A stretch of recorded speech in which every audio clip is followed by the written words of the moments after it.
Hi everybody, we got a quick video for you today to talk about the new short spring set we released. So this is going to be part number 1RC5008. This will come with 4 soft, 4 medium, and 4 hard springs, just like our current springs. And this spring is exactly what the description says, it's just a little shorter. This is a standard spring, this is the new shorter spring. Put these next to each other, you can see that the new shorter spring is just a little shorter. So they are about 3 millimeters shorter than the existing spring.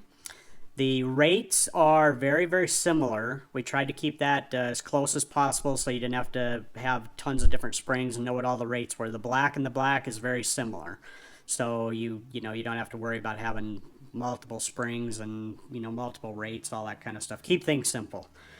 So what this will do to the cars is right now the existing spring on the car has this shock pretty much extended all the time. So when we push this up, you can see that the spring pushes the shock all the way down to its full extent.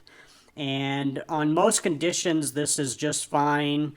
But what we find on some of the higher bite tracks and even some of the slicker tracks, having a little bit of droop in the car seems to make the cars work a little bit better and gives the, just takes the edge off the cars just a little bit.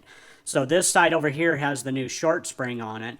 And you can see when we push this up and the spring just pushes the axle back down, when we push this tire down, you can see how far it traveled back down. And this is what we refer to as droop. Now, when you add a little bit of droop into the car, it'll affect the car for different, give the car a little bit different handling characteristic on different conditions.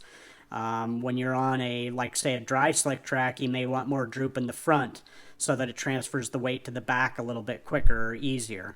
When you're on a high bite track, you may want just a little bit of droop all the way around. It'll get the car down a little bit. It'll lower the ride height just a slight amount, but it'll still have the droop, in there.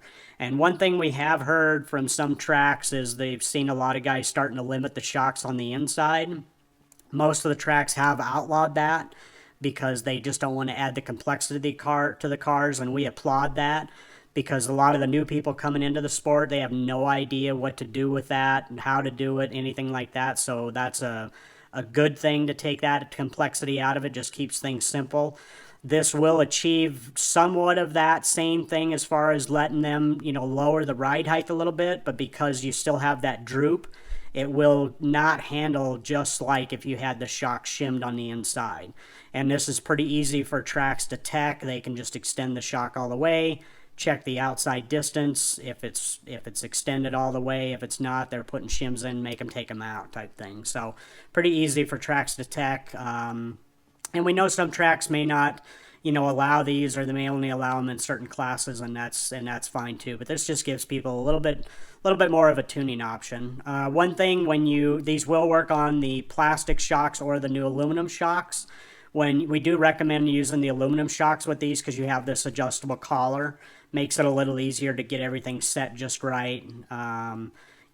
Than using the plastic one. If you use the plastic shock, you'll just have to stack up more of the spring spacers in there just to get the setting the way you want. So again, it's just another little tuning option for the cars.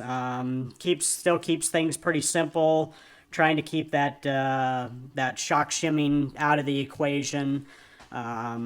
If you have any questions on these, hit us up on our email on our website or our social media pages, and we'll get back to you. And make sure you keep watching our website and social media pages for more new products to come. And thanks for watching.